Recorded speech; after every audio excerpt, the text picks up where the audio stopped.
So my name's Taya Diane, and I came to SAS a little less than 3 years ago. And is yours working, William? Have them swap it out. Yeah, there you go. Right behind you. So I came to SAS a little less than 3 years ago, and my entire career has been as in tax agencies. I've been a frontline investigator. Started out cutting my teeth on fraud and import fraud, use tax fraud, sales tax fraud, income tax, etc. So I moved from there into management of investigative teams. I'm currently still the president of the Pacific Northwest Licensed Tax and Fraud Association. It's a nonprofit that trains other investigators. I also did a 7-year stint in Kansas as a customer service manager and an outreach and education manager. And I came to SAS because when I was dealing with all of the myriad of cases that my compliance teams were having, that my audit teams were having, that my customer service teams were having, I was trying to teach myself how to code so that I could help my integrated tax system give my cases, give my frontline staff better cases. And so I really started diving into what data can do when we understand it. And as tax agencies, we have so much information that it can be really convoluted unless we have the power to understand what we have at our disposal, to use appropriately, to make streamlined processes better, to make better decisions, to make sure that we are targeting education correctly for our taxpayers. And it's all in the data. And so we'll talk about some of that. So a lot of the tax agencies right now are dealing with sort of a change from the traditional effect of collect the money, do whatever you need to do. Instead, they're looking toward banking and customer intelligence for marketing into ways to know our taxpayer base, to really understand what they're doing, what they should be doing, and how to educate them to make paying and filing taxes as easy as possible, to increase voluntary compliance, to understand what is going on within our communities and how to best affect positive change within those communities with the taxpayer dollars we collect. So a lot of that is looking toward our banking, insurance, and fraud solutions that we've got here that, as you're walking around, can be implemented in a tax agency or in a customs agency. So it's a know your customer 360 view of what's going on, what's actually happening, that can affect change and make taxes much easier to deal with, to pay, to follow, and to be compliant with. In addition, it also has the ability, through analytics, to really discover the fraud that's happening. And as we increase our education, as we increase our ability to know our customer and what they should be doing, we're increasing that level of how to be voluntarily compliant, while at the same time deterring fraud, detecting fraud, having a comprehensive risk score with every interaction in a real-time basis. We are seeing this on a transactional risk score basis, where we can implement what should be happening, what is acceptable within a parameters, and then if it falls outside of those parameters, we can look at that. So we're going to talk about that. So one of the things that is most unique to SAS is the ability to have intelligent decisioning. And this has models that we can look at that can go in alongside business rules, like statutory requirements and policy changes, etc., that we can put into a decisioning tree to help route cases correctly, to help risk score those on a risk basis, on a comprehensive risk score, which we'll get into. But let's go into the underreporting and building those decisions. So right here, this is just a good example of how you can use intelligent decisioning to really look at an analytical model that can be as in-depth as needed, or you can put as many decisions to this along with your business rules that you're currently traditionally using to make those routing decisions for your cases and for your taxpayer base. So it's really important to look at this. Also, most agencies globally have some sort of integrated tax system, which has really good bookkeeping capabilities. It's fantastic for audits to really look at what might be happening that's outside of the norm for the peer group or industry codes, that kind of thing. What analytics can do is look at what a normal is and then go further for that taxpayer to look at what's possible. So this is just one example of underreporting where it's looking at just charities. What's normal for this taxpayer to report for deductions, for charity deductions? And then do they fall outside of that? That's one part of this. And then you've got business rules that go into that based on policy, based on statutory requirements for timeline, which then can route that to a specific division within a specific time frame that's most appropriate. Here's another example, is collections. So if we go into collections, optimizing collections, is this a self-cure situation? Does a taxpayer take care of this? Or are they just using sales tax to float their business? To just take care of it within 30 days, it's going to self-cure. That doesn't need an agency to pay attention to. It's going to take care of itself. However, if you've got somebody who's looking at tax levies, who's doing a seizure of shutting down a business, and then they voluntarily pay it, you know that they're not going to pay with a letter, a phone call, etc. They're going to take it to that nth degree because that's their pattern. So we're going to look at this on a behavioral analysis level and see where they're going to resolve the account, either voluntarily or involuntarily. And with this statute, within laws and rules of the timeline that's appropriate for your jurisdiction, put that toward that resolution, that historical resolution pattern, as quickly as possible to save the agency money. It will also be able to tell whether it's just a matter of education. Do they just not know what they need to do? And so there are all sorts of different understandings of how to really get to that decisioning level. So let's see, what am I doing on time? So okay, the other one is just a simple variation on the NAICS code. So let's get to this on isolated sales outliers. Hold on.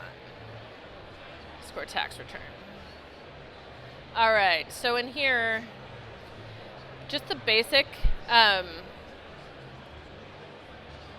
outliers. Here's just an example. It's just an example of a really, really simplistic, if this is lower than what is expected within the parameters based on their historical filings and their peer group, if it's outside of those parameters, they can be prompted to either provide additional information, additional documentation, or at the same time also flag it for potential audit review or investigative review. So all of these can go into that decisioning tree, and it depends on what your rules are, what your laws are. It can be customized.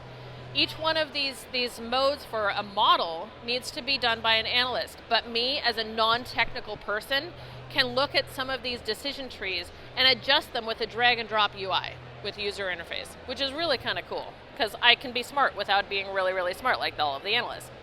So that's kind of nice. But there is a checks and balances there. Anything that can be changed, you can change back. So we're going to get into, my love of taxes is I cut my teeth on investigations. So we're going to jump into that because we got a short amount of time, and I just want to show you a couple of really key things that are unique to SaaS and the offerings that we have within the tax compliance solution, that we are bringing over our best practices learned in banking and customer service and marketing to really understand the holistic view of that taxpayer, of that demographic, to understand what are cause and effect. If we make a policy change, how will it affect that person or that demographic? It's really wonderful to see. So this is sales tax alerts. I'm just going to go in here. This is our Visual Investigator platform, and it will show this alerts. So if we go in here, we can see that this is based on a skew of 1,000, right? And in order to really understand that scorecard, we're going to just click on the first one. And down here you can see that there's a hierarchy of weighted scores that are components to that main score. These can be adjusted based on what you're seeing within your area, within your geography, within your taxpayer base. What is a good investigation? What is a good alert for an audit? Where are you seeing all of the low change, no change that you don't really want to pay attention to? We can start there, but then we can also bring in all of the data that you may not be using for that decisioning of who gets audited and who doesn't. We can look at this on a holistic basis and really understand where the outliers are. And so when you go into the alert, you're going to see that this is going to be a really comprehensive understanding of what's happening. They've got an invoice mismatch. They've got the deductions that are irregular. We've got 0 returns and a high refund. So, for example, if there are irregular returns where the taxpayer has submitted inconsistent 0 returns in the last 6 months, but they've normally filed, there's a reason for that, and it's probably that they closed down or they sold the business or whatever. That's not an audit. That's not an investigation. That's an easy thing to have this put into the decisioning model, where that can be reviewed, but not necessarily taking the time to audit it or investigate it. Or it might be that somebody got sick and needs some additional time, whatever. Might be eligible for some sort of special program. All of these can be put into this. So the taxpayer profile is going to show us kind of what else is going on with this case. Because he's with a score of 975, I want to take a look at him.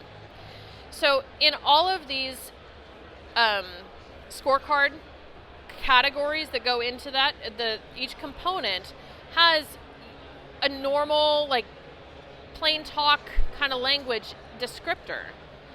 So as I go into this one, I'm going to open it up, and we're going to open this up in a new tab.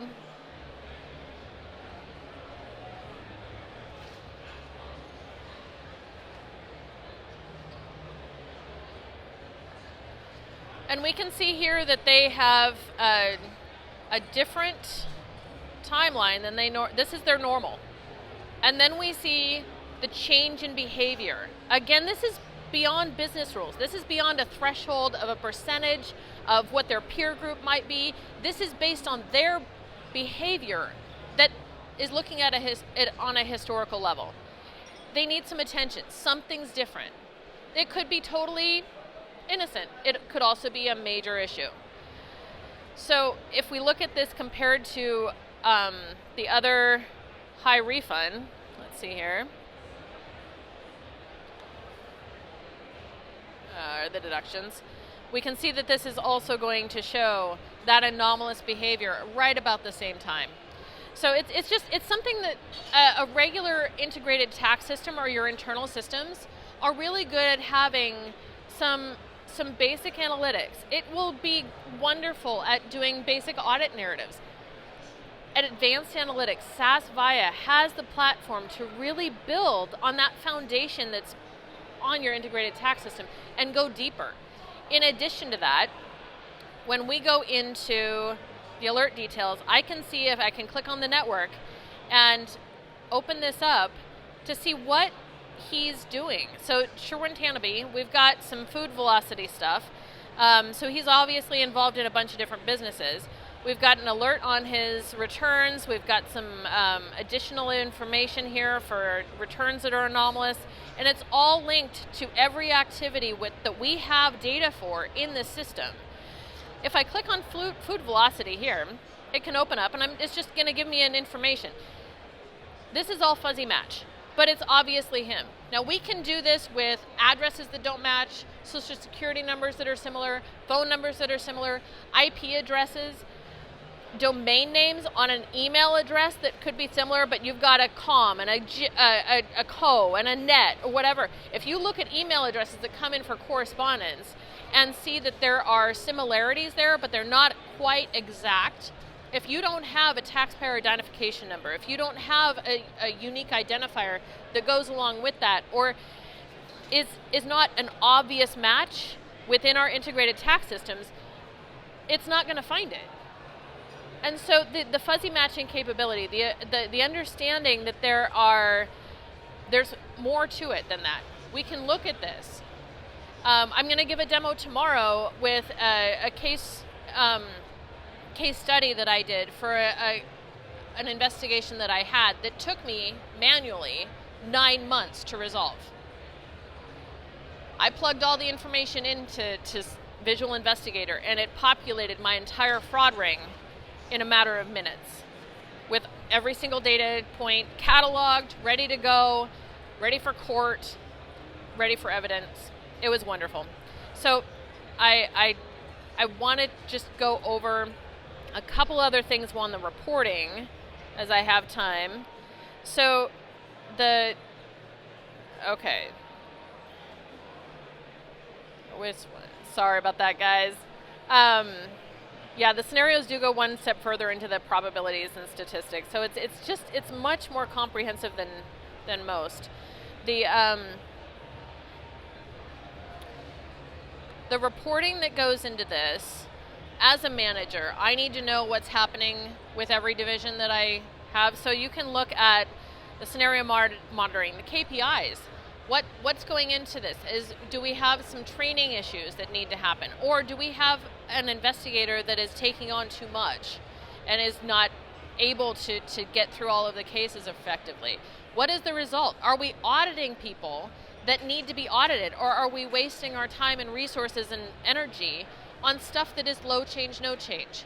There's a lot of that. So if we're just using our business rules without advanced analytics, we're just taking whatever comes next. And that's not effective. Luck is never an effective strategy. And so when we have the ability to really dig into the data, to understand what it is that we're looking at and where the best cases are that would have the high change, that shows that there's more owing than is reported, or shows that there's an opportunity there or a need for education and outreach to certain demographics. All of these can go into the reporting situation. So there's a bunch of different stuff that can go into just Visual Investigator. I want to show you more tomorrow when we have more time, because I'm running out of time, on how the Visual Investigator stuff works, because it is really cool. But between the intelligent decisioning and the network analytics, just those two things, it saves a ton of time, energy, resources for your agencies. It's incredibly effective. The data governance just by itself in all of these analytics lifecycle is huge. Understanding a standardization of data is where it starts. You are going to have the ability to hear other speakers who are much, much more tech savvy than I am go into that data governance factor, but that's where it all starts. But we can pull data from any source that you have at your disposal and make sense of it. That's where we become wonderfully agnostic in our ability to ingest the data, sort the data, govern the data, make sense of the data, and give you better results than you would have with just your basic information or your integrated tax system alone. So with that, I've got 3 minutes left. I'm going to open it up to questions.